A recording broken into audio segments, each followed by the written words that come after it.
Konbanwa minasan! Nakikita niyo ba yung room na yan? Ang kalat, no? Charot! So, today's video, gagawin ko kayo ng panibagong content. So, ipapakita ko sa inyo guys yung mga books na ginagamit ko nung nag-aaral pa ako ng Japanese language sa Manila, Philippines at sa Koyo Square, Yokohama. Tapos itong balikbayan box, ito yung uuwi ko na sa Pilipinas. So, pinupuno ko na siya ng mga kung ano-anong bagay na hindi ko na rin ginagamit. And then, mga pasalubong na rin. So, keep watching guys! Hello guys! I'm back! Papakita ko na sa inyo guys yung mga Japanese books na ginamit ko nung nag-aral ako ng Nihongo sa Pilipinas tsaka sa Koyo Square, Yokohama dito sa Japan. Ilalagay ko siya dito guys sa box na empty para maiuwi ko na din sa Pilipinas. So, start natin guys sa ito. Yung mga iba kong books tulad na to, nandito yung pangalan ko guys, tapos yung year, kung kailan ko siya ginawa or matatapos. So, yun guys, nakikita nyo. Yan. So, ito, i-share ko sa inyo guys. Noong November 2019, nag-start ako ng Japanese language sa NCF Manila or yung tinatawag nyo ng Nihongo Center Foundation sa Manila. Doon ako na Japanese language training noon. So, ito yung mga ginagamit kong guys. So, ito yung una. Tapos, ito, mga chokai. Chokai ata tawag nito. Yan, chokai. Ngayon, pakita ko na lang sa inyo guys na isa-isa. Tapos, ito yung English. Kanji. Kanji books. Kanji. Ito mga books na kanji. Mga kanji, ganyan. And then, so, bali guys, ang mai-share ko pa lang, di ba nag-start ako na November 2019. 4 months lang yung Japanese language training ko noong nasa Pilipinas ako. Dapat 6 months. Kaso, kami yung batch na kasagsagan ng nag-start na yung pandemic. So, 4 months ang Japanese language ko sa Pilipinas. Tapos, yung dumating na kami sa Koyo Square, Yokohama, kung saan kami nagsama-sama ng mga kabatch ko na EPA. Yung iba kasi nag-Japanese language is sa TESTA. Ako, sa Manila ako. So, yun. Tapos, nandun na pala kami sa Koyo Square, Yokohama, guys. 4 months din kami nag-Japanese language doon. Tapos, may konting kaigo fukushishi or yung caregiver na part or na pinag-aaralan namin. So, yun. Kasi ito yung isa. Yan. Chokai. Mga yan. Aral-aral. Ito. Ito yung isa. And then, ito. Ito. Yan, guys. Mga book.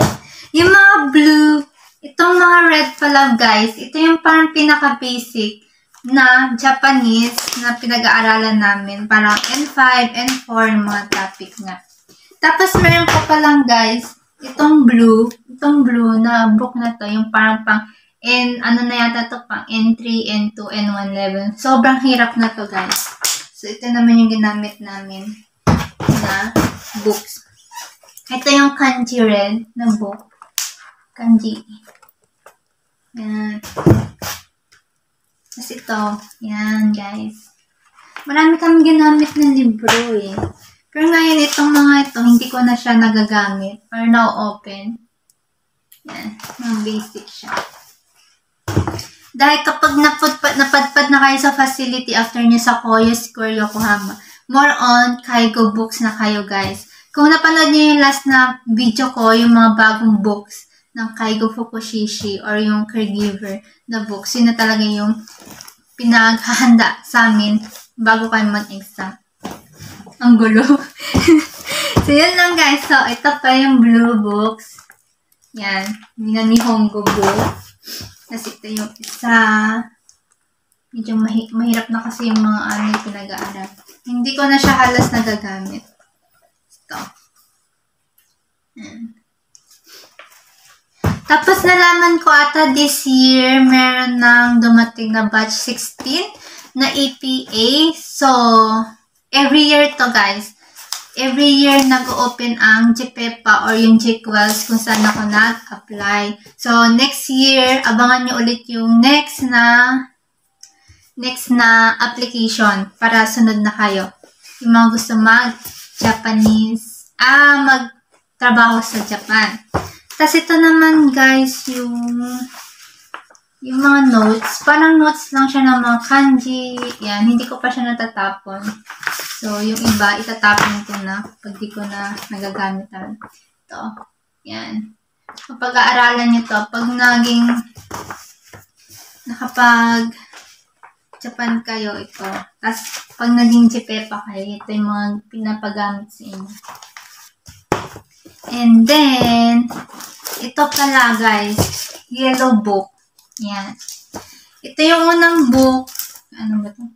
Ito, elementary Japanese language. Ito yung pinaka-basic na Nihongo na mapag-aaralan nyo. Yan. Nandito yung mga lesson 1, 2, itong book ko na to guys. Lesson 1 to lesson 50.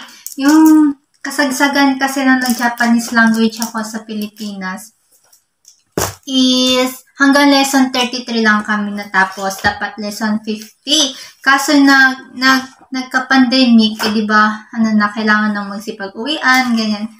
Yun, nag-stop kami sa lesson 33, tapos nag-online class na lang kami sa, online class na lang siya, kaya hindi namin siya natapos tong libro na to. Tapos, nung napadpad na kami sa Koya Square Yokohama, itong book na to, itong book na to, talagang tinapos namin siya ng parang fast-pacing sa 4 months.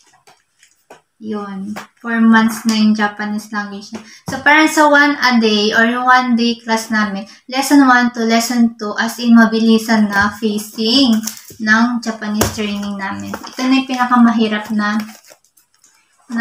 subject. Subject or Japanese language. So, yun. And then, ayan na lang itong isa. Tapos ito guys, binigyan din kami ng libro. Ito yung nasa Koya Square na kami guys. So, nakalagay ito September 24, 2021. So, ito, para siyang parang siyang test, G-test, mga practical Japanese test, ganyan. And then, ito, binigyan na. Basta madaming libro, marami kaming libro na ginamit. Tapos yung iba dito, may mga Japanese kaigo, about caregiver, ganyan. Hindi lahat na gamit namin, mga konti-konti lang. Hindi namin siya actually natapos lahat. Yan lang. Ang gulo ng video. Tapos ito, binigay din sa amin, nasa Koya Square kami guys. So, pang N4 level siya. Kung mag-exam kayo ng JLPT, N5, N4, N3, N2, N1, yan, ito. Pwede nyo itong pag-aralin kung gusto nyo mag-exam ng mga JLPT test. Binigay din sa amin ito nung nasa Koya Square kami. Pero ito, hindi ko muna yun uwi siguro. Tapos itong libro na to guys, natatandaan ko, yung mga topic dito about caregiver na minsan, dun sa Koya Square, Yokohama kami. Nasa Yokohama, lagi kami nag-roleplaying. Yan yung natatandaan ko guys. Yung ginagamit namin. Tapos, meron pang CD. Ito, mga CD. Masaya din mag-aral sa ng Japanese language. Pero kapag nasa facility na kayo, doon na yung talagang struggle nyo sa pagtatrabaho. Kasi ito guys, working guidance in Japan. Working guidance in Japan about sa pag nag-work ka, ganyan. Tapos, itong Iridori, ito din yung binigay sa amin na sa facility na kami, nag-work na ako. Minsan may online class kami about regarding doon. Binigay lang din sa amin. Dami-dami ko ng libro, guys. Tapos ito, guys, binigay sa amin to nung, lang siya, booklet about caregiver. Yan, mga basic. Ito na. Tapos ito din, about caregiver. Sa Koya Square Yokohama din ito ibinigay. Yan, mga basic na caregiver. Yan. pa, guys. Yan. Yun lang. Tapos, guys, ito, isi-share ko na din sa inyo.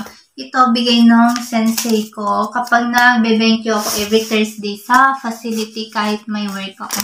Binigyan niya ako ng pocket booklet na about kanji. Mga kanji-kanji, guys. Ayan. Pero hindi ko na siya maintindihan kasi wala siyang English version. So, yan lang. So, that's it for today, guys. That's it for today, guys. So, thank you for watching. Mata ne. Bye.